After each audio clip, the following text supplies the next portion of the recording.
Yanuar Dwi Priasmoro. Yanuar. Baik sekali Yanuar. Sangat kuat ini Yanuar. Yanuar. Penetrasi ke dalam. Layup masuk. Sangat baik Yanuar Priasmoro, kita lihat.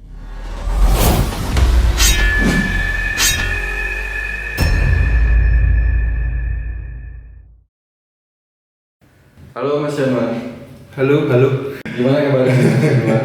Alhamdulillah baik Mas. Welcome back. Akhirnya kembali lagi nih, banyak banget yang ngomongin. Iya loh, bocor kan? Kamu kan bocor kan? Di instastory-nya Coach Haifan.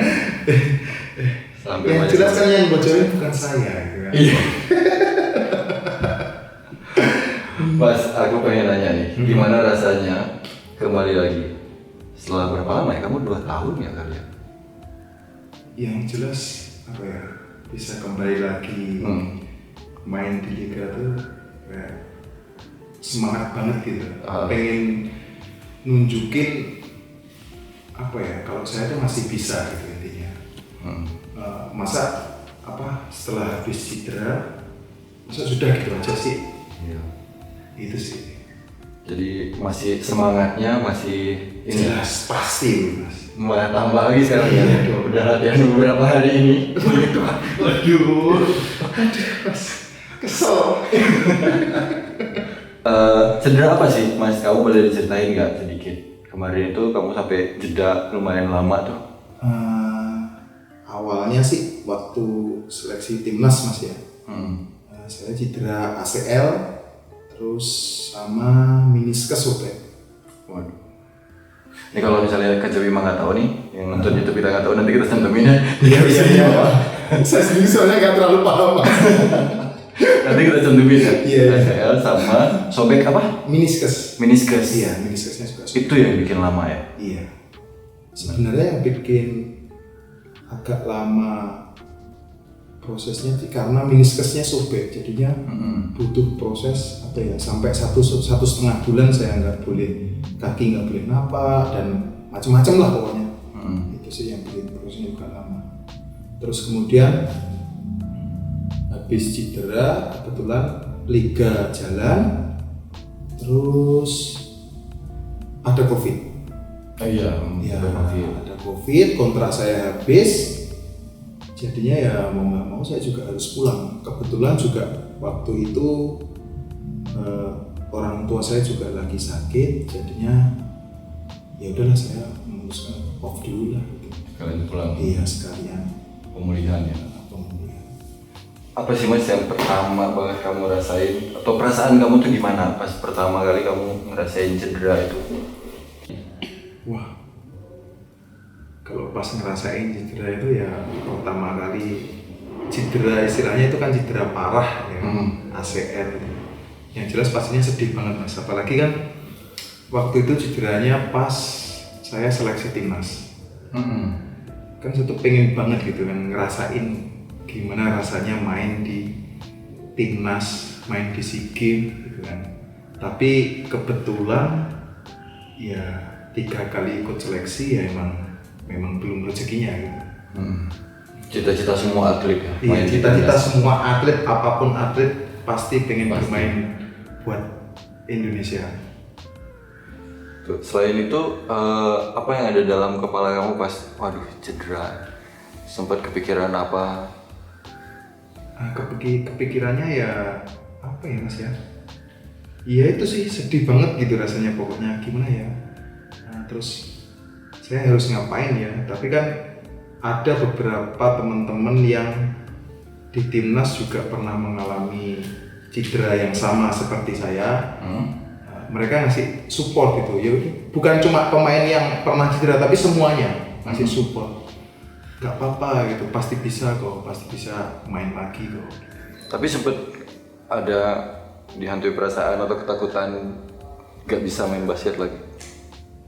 Enggak sih Mas. Kalau saya sih masih apa ya, optimis gitu, masih bisa main lah, saya yakin gitu masih bisa main lagi. Dan akhirnya sekarang main lagi. Iya, alhamdulillah. Epic comeback. Pas aku mau ngomongin ini deh. Iya. Kamu pemain yang paling awal, salah satu yang paling awal lah pada saat Bima Perkasa ya. Kamu dari Bima Sakti kan, terus sampai dengan Bima Perkasa. Kamu termasuk pemain yang paling awal. Ceritain dong Mas, gimana masa-masa proses pembentukan? Karena kamu nih yang paling lama dengkotnya di mes. Ya prosesnya ini saya ceritain dari awal Mas ya. Boleh. Itu pertama kali Bima Sakti bubar. Terus sempat beberapa bulan tuh nganggur di rumah. Nah, terus akhirnya tiba-tiba Pak Edi itu ya owner BPJ, dia pengen beli Bima Sakti.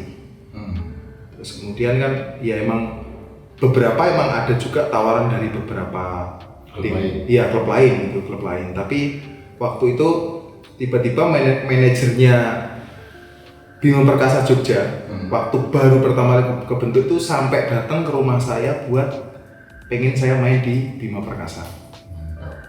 Terus saya pikir-pikir kan, saya ngobrol sama orang tua, saya ngobrol sama pemain-pemain senior yang saya anggap deket sama saya. Terus kemudian saya tanya gimana nih, saya ditawarin Bima Perkasa, kira-kira gimana?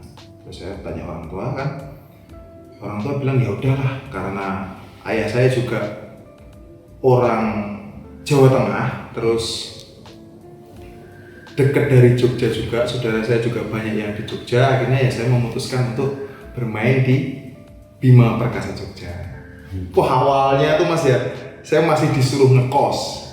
Belum ada mes itu, waktu itu belum ada mes. Pemainnya masih ya maaf ya, waktu tahun pertama itu pemainnya apa adanya, bener-bener apa adanya. Klub baru ya? Iya namanya klub baru, kan pasti mau beli pemain, mau ambil pemain itu kan pastinya jelasnya susah banget gitu. Masih ngekos, latihan ya masih belum apa istilahnya, masih belum tertata dengan rapi lah, kebentuk lah ya. Belum benar-benar kebentuk waktu itu. Terus lama-kelamaan ya mulai datang pelatih baru, coach Ebos, terus pindah mes, ngontrak. Waktu itu sebelum Pak Edi beli rumah yang di Umbulharjo, sebelumnya ngontrak, masih ngontrak. Habis itu jelang beberapa lama gitu, maksudnya sekitar setahun baru akhirnya pindah mes yang Pak Edi beli. Itu sih. Wah mantap. Sampai sekarang sempat cedera dan mutusin. Sebenarnya tuh saya bukan pemain yang terlama di Bima Perkasa. Ada teman saya. Siapa tuh? Namanya Ali Mustafa. Sekarang dia istilahnya perkembangannya juga bagus di Bima Perkasa kan. Setelah saya tinggal setahun, waduh, dia udah mulai berkembang nih, adik saya kan. Saya kan hitungannya sempat cedera, setahun nggak main, terus setahun nggak ke BPJ, ya hitungannya dia orang yang terlama di BPJ sih, bukan saya. Oh, Ali Mustafa ya? Iya dong, pastinya. Iya. Ini buat Bima yang nggak tahu nih, Mas Alinya ada di sini. Nggak apa-apa, orangnya denger juga nggak apa-apa. Jadi itu ya Mas Ali. Iya. Jadi mantau terus ya berarti ya? Tetap mantau dong. Yoi. Tetap mantau yoi. Adik-adik saya harus saya pantau, jangan sampai lolos dari pengawasan. Apa momen yang paling kamu ingat saat kamu membela Bima Perkasa? Bentar Mas.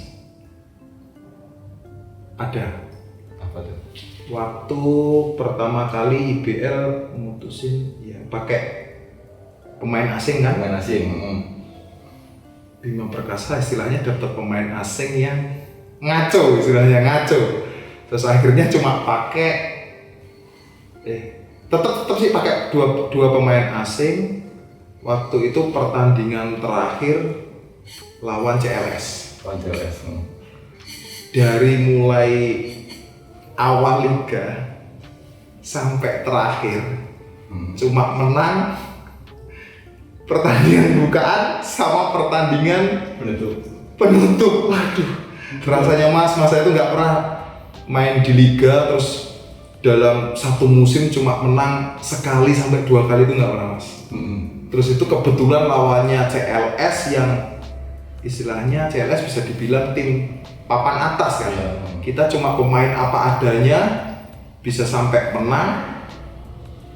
Wah itu momen yang menurut saya apa ya? Yang luar biasa yang nggak bisa dilupakan di Makassar. Oke, terus ya alhamdulillah ya sekarang udah bisa kembali, mau mulai latihan lagi setelah cedera. Apa reaksi dari teman-teman, dari Ali penyambutannya nih gimana? Melihat, wih, Yang jelas apa ya teman-teman apalagi yang sudah kenal sama saya di Bima Perkasa Jogja yang udah lama, yang jelas mereka wah kayak excited gitu loh ketemu premanya Bima Perkasa Jogja. yoi. Di sosial media juga loh pas. Jadi buat Kaca Bima yang follow, makanya teman-teman nih follow nih Instagramnya Bima Perkasa Jogja. Kan sempat bocor juga tuh pas kamu latihan. Tuh banyak banget loh mas yang nanyain, Mas Yanu comeback. Waduh. Apa reaksi teman-teman? Intinya itu mas, saya pengen membuktikan bahwa saya tuh masih bisa main lagi ya? Iya gitu. Apa aja latihan-latihan yang kamu jalani sekarang pasca cedera untuk bisa kembali fit lagi nih?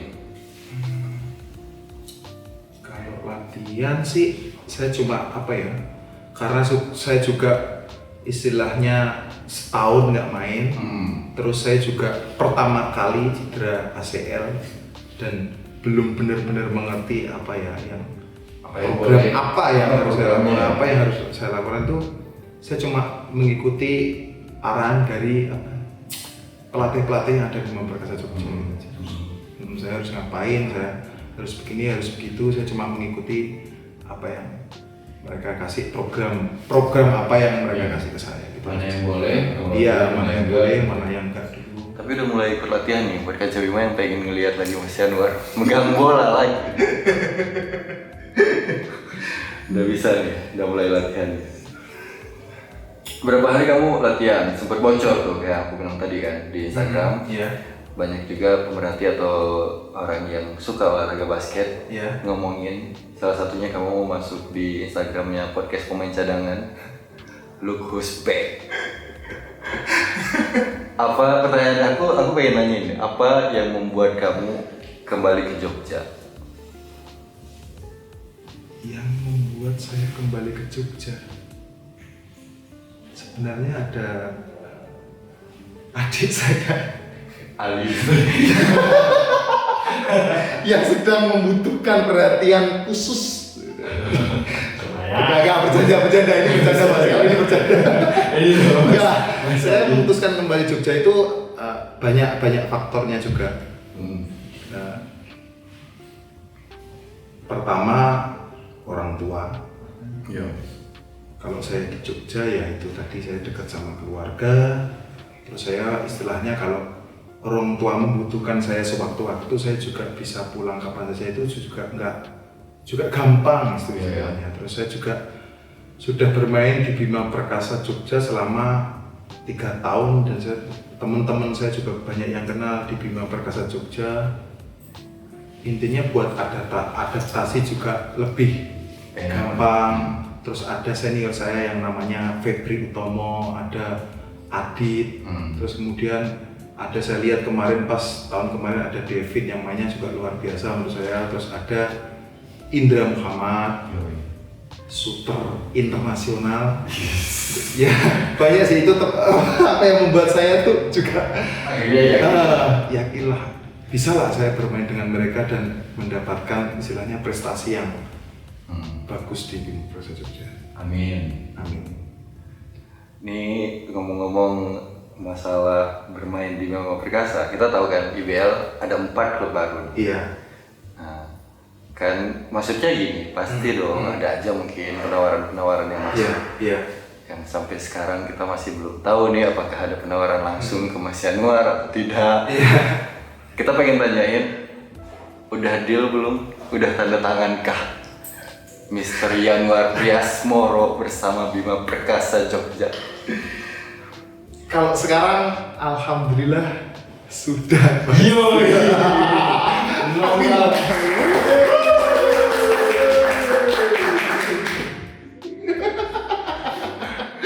Ini sebenarnya yang ditunggu-tunggu sama teman-teman semuanya. Jadi udah tanda tangan ya Mas Yanuar ya. Jadi udah deal, Kaca Bima semua bisa ngelihat Mas Yanuar Priasmoro kembali membela Bima Perkasa Jogja di season depan ini. Ada harapan terakhir nih, ada harapan apa nih Mas untuk kedepannya? Secara pribadi ataupun secara tim? Kalau secara pribadi untuk saat ini saya pengen mengembalikan kondisi fisik saya, terus fokus dulu untuk liga tahun ini. Istilahnya kan liganya juga deket banget, jadinya saya harus mengejar latihan yang lebih keras gitu buat bisa comeback. Kalau buat tim ya semoga bisa memberikan dampak positif buat Bima Perkasa Jogja, bisa mendapatkan prestasi yang lebih baik dari tahun-tahun sebelumnya. Ya kalau bisa juara. Semua pemain pasti pengen juara. Amin. Oke Mas Yanu, welcome back. Iya. Epic comeback dari Mr. Yanuar Priasmoro. Kita semua termasuk Kaca Bima mendoakan semoga bisa fit kembali, fit total, sembuh total, bisa bertarung lagi menjadi preman KAI Bima Perkasa Jogja. Amin. Thank you Mas Yanuar. Thank you buat Kaca Bima yang udah nonton. Thank you. Bye.